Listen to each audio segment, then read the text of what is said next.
안녕하세요 여러분, 미국 주식으로 올인하여 부자되게 미주얼입니다. 오늘의 미국 증시 시황 분석 보도록 하겠습니다. 현재 시점에서 TQQ ETF 관련 혹시라도 나스닥 지수가 1% 이상 하락이 나온다라면 좋은 매수할 수 있는 타이밍이 올 것으로 생각이 되고요. 나스닥이 혹시라도 1% 이상 하락이 나왔을 때는 적극적으로 매수해 볼만 하다라고 생각이 됩니다. 이 나스닥 하락 시점에는 이제 줍줍할 수 있는 찬스로 삼아가면 될 것으로 생각이 되고요. 특히나 이제 최근 들어 얘기가 많이 나오고 있는 파월의 연임 관련해서 과연 파월의 연임이 어떻게 될지 관련해서 뒤에서 보도록 하겠습니다.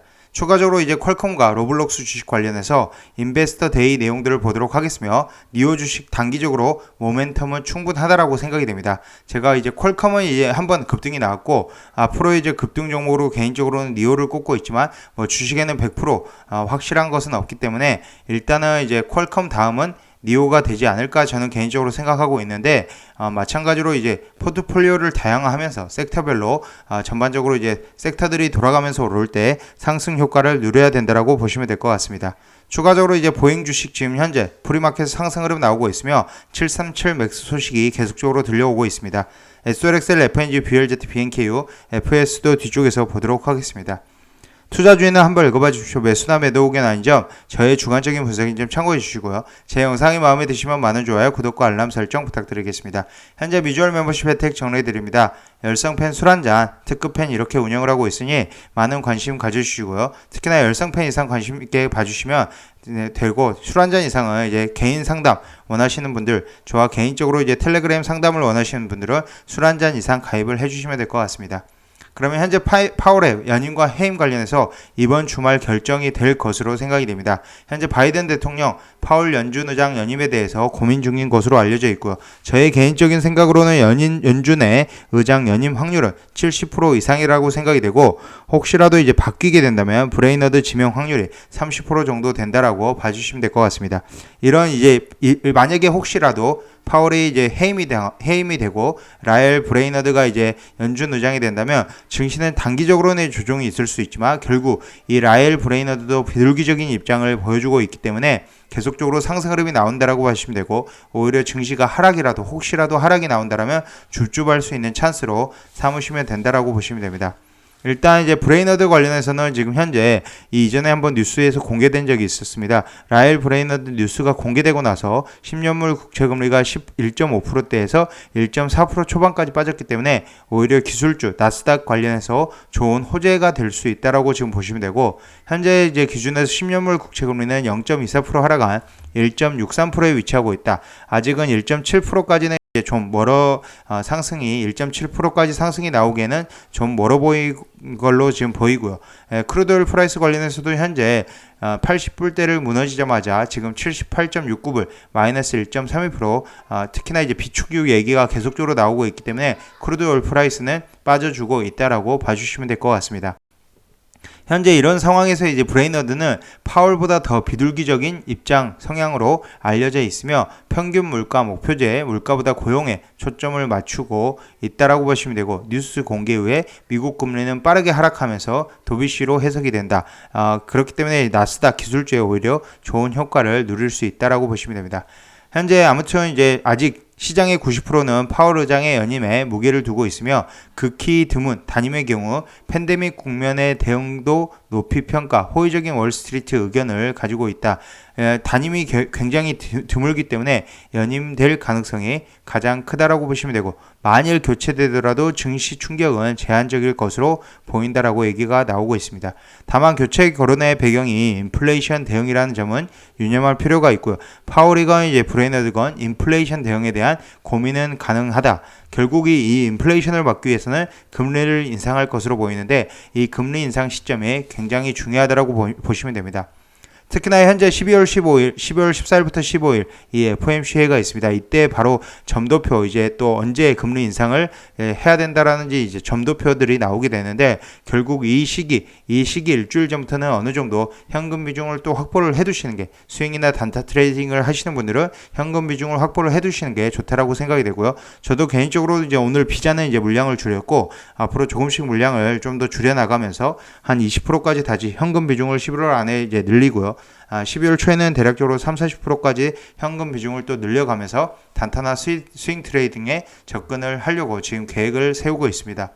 이렇게 이제 주 단위, 일 단위에 월 단위에 계획을 세움으로써 아무래도 쉽게 이제 주식을 하는 데 있어서 좀 더 이제 여러분들의 대응이 될 수 있다라고 생각이 되고, 이 앞으로 여러분들도 이제 주식을 하는 데 있어서 일 단위, 주 단위, 뭐 월 단위의 계획을 미리 세워두는 게 좋다라고 생각이 됩니다.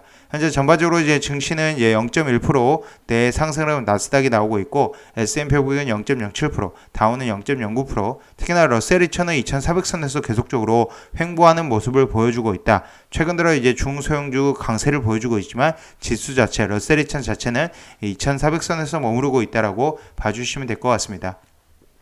그러면 퀄컴 인베스터 데이 한번 내용을 보도록 하겠습니다. 현재 애플과 헤어지는 중, 이게 오히려 호재로 지금 작용을 하고 있는 상황인데, 2019년 애널리스트 데이 제시했던 목표 조기 달성했고요. 지금 2024년까지 연평균 15%대 성장 매출을 기대를 한다라고 보시면 될 것 같습니다. 티커명은 앞서서 얘기했듯이 QCOM 이렇게 되어 있고, 어제 7.89%의 급등으로 나와주면서 현재 프리장에서 빠지고 있지만 다시 한번 지금 윗꼬리를 많이 달지 않았기 때문에 다시 한번 이제 본장에서 상승 흐름이 나올 수 있다라고 봐주시면 되고요. 지금 목표가도 뭐 200불 이상 지금 이제 올라오는 목표가들이 있다. 대략적으로 210불을 목표가 타겟 프라이스로 잡고 있다라는 점에서 200불까지는 좀 기다려볼만 하지 않나라고 생각이 됩니다. 하지만 저는 개인적으로 또 분할 매도 50% 정도는 이제 분할 매도를 할 생각을 가지고 있기 때문에, 혹시라도 분할 매도를 하게 된다면 열성페 이상 게시판이나 텔레그램 비공개 채널을 통해서 올려드릴 예정입니다.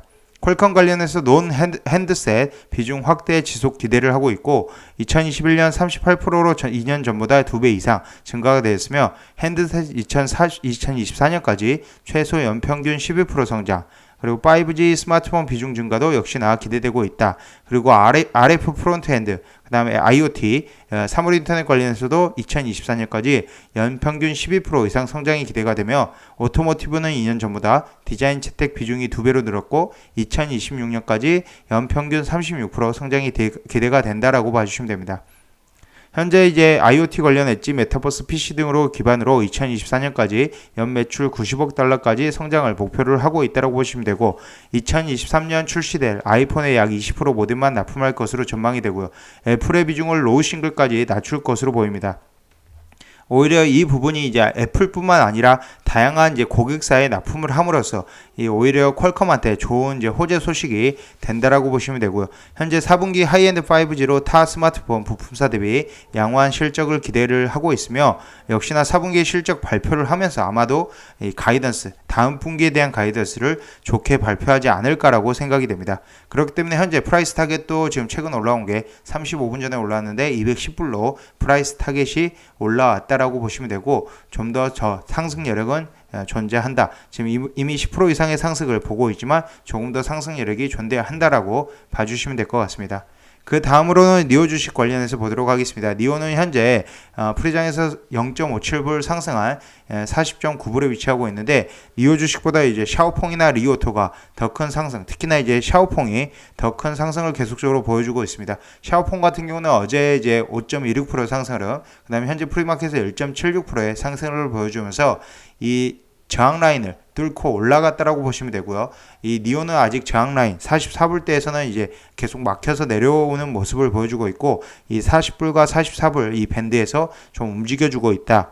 하지만 현재 RSI는 51.71로 낮은 수준이고요. 그렇게 높지 않은 수준이고요. 현재 샤오폰 같은 경우는 64.88로 약간 높은 수준에 위치하고 있다. 하지만 이제 샤오폰 같은 경우 광저우 모터쇼에서 신차 발표 기대감이 있다라고 보시면 될 것 같습니다. 하지만 니오도 이제 전체적으로 저는 이제 니오의 배터리 수압 시스템이 괜찮다라고 생각이 되고요. 하지만 니오데이 이제 단기 모멘텀으로 연간 기술 전략 발표회인 니오데이 12월 18일에 개최가 되고, ET7 출시에 따른 판매량 증가 등이 존재, 또한 내년 신규 매스마켓 브랜드 저가 모델 출시도 기대가 되기 때문에 단기적으로 모멘텀은 아직 죽지는 않았다라고 생각을 하고 있습니다. 현재 이제 니오도 관심 있게 봐주시면 되고 제 매수 의견은 아니라는 점 꼭 참고로 봐주시고요. 추가적으로 이제 로블록스 관련해서 인베스터 데이 보도록 하겠습니다. 티커명은 RBLX로 검색을 해보시면 되고 현재 대략적으로 어제 7.51% 큰 상승 흐름 이후 다시 풀이장에서도 0.71% 상승 흐름이 나오고 있습니다. 총 8가지에 대한 의견이 지금 나와 있는데 이 8가지를 보면 8가지 필라 기반으로 성장을 한다라고 되어 있고요. 자사의 메타버스 전략을 실현하기 위한 주요 요소로 8가지를 언급을 했습니다.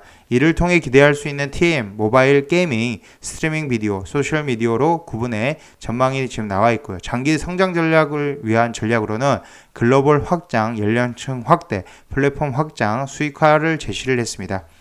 현재 첫 번째로 보시면 아이덴티티, 사용자가 아바타를 통해 커뮤니티 내에서 자신을 표현하며 타인과 상호작용하는 것이고 과거 레고와 유사한 형태의 아바타에서 실제 모습과 유사한 아바타로 변화를 지향한다. 특히 지난 RDC에서 발표한 레이어드 클로징과 다이나믹 헤드 기능을 강조를 했다라고 보시면 되고요. 두 번째로 이제 프렌즈 관련입니다. 기존 오프라인 친구뿐만 아니라 플랫폼 내 친구를 포괄하는 소셜 기능, 그리고 프렌즈 화면 개선과 함께 신규 보이스 채팅 기능도 유저의 긍정적인 평가를 받고 있다라고 보시면 되고, 이멀시브 이제 몰입 경험 관련해서 화면이 작은 모바일 대비 VR과 같은 형태가 유리하다고 판단하며 몰입성 강화를 위해 다양한 기술을 접목하고 있다. 현재 이제 메타버스에서 이제 가장 이제 돋보이는 이제 로블록스라고 지금 보시면 되고요. 로우 프릭션은 로블록스 내의 원활한 경험을 제공하기 위한 클라우드 등 투자 확대, 그다음에 버라이어티 관련 얘기도 앞으로 점점 사업장은 확장되어 나간다라고 보시면 되고, 애니얼 짧은 레이턴시 플랫폼 접속 시 위치에 구애받지 않고 동일한 경험을 제공하는 것이 목표이다. 다양한 플랫폼을 지원하지만 동일 클라이언트로 구동이 된다라고 보시면 되고, 이코노미 관련해서 실제와 유사한 경제 구조 구축, 개발자 수익화 규모도 지속 확대 중이고 단순한 수익성뿐만 아니라 인게이지먼트에 더 높은 중요도가 부여되고 있다. 그리고 마지막으로 이제 머신러닝과 AI 기술도 활용이 되고 있다라고 보시면 되면서 현재 2019년, 2022년 그리고 2021년 에스티메이트, 2022년 에스티메이트 관련해서 매출액은 계속적으로 이제 급성장을 하고 있다라고 봐주시면 되고요. 현재 이제 서비스 다운 관련해서 이번 행사에 구체적으로 언급은 안 했지만 지금 현재 사건 관련 공식 분석을 추후에 내놓을 것이라는 수준의 코멘트를 했다라고 보시면 되고, 점진적으로 이제 전체적으로 성장성은 계속적으로 좋아지고 있다라고 보시면 될 것 같습니다.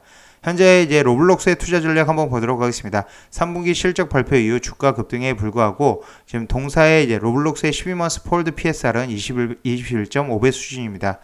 동일 메타버스 테마주 수혜를 받는 유니티가 41배 수준이기 때문에 유니티에 비해서 로블록스는 아직 저렴한 평가를 받는다라고 보시면 되고요.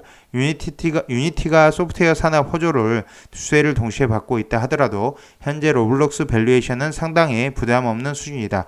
이미 주가가 이렇게 많이 올라왔음에도 불구하고 굉장히 부담이 없는 수준이다라고 봐주시면 될 것 같습니다.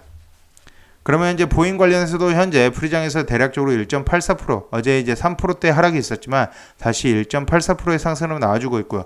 지금 현재 이 저항 라인 232불을 돌파를 해주는 게 중요하고, 이 돌파를 해준다면 240불까지도 가능하다라고 저는 개인적으로 생각을 하고 있습니다. 현재 737 맥스 소식이 계속적으로 들려오기 때문에 앞으로 이제 중국 정부에서 737 맥스 이제 공식 승인, 이제 운항 승인에 대한 얘기가 나오면 최소 5에서 10% 정도는 최소 올라질 것으로 생각이 되고요. 올해 연말까지는 이제 보잉을 계속적으로 들고 갈 생각인데 앞으로도 한 10에서 20%는 무난하게 올라주지 않을까. 대략적으로 260불 선까지는 와주지 않을까라는 저의 개인적인 생각입니다. 리오프닝주 없으신 분들은 이제 보잉 관련, 특히나 이제 델타항공은 아무래도 유가에 영향을 받기 때문에 아무래도 이제 델타항공보다 제가 이제 보잉으로 좀 이제 많이 옮겨 탔던 이유는 이제 아무래도 유가의 영향도 있었고요. 보잉의 737 맥스 관련 영향도 있다라고 봐주시면 될 것 같습니다.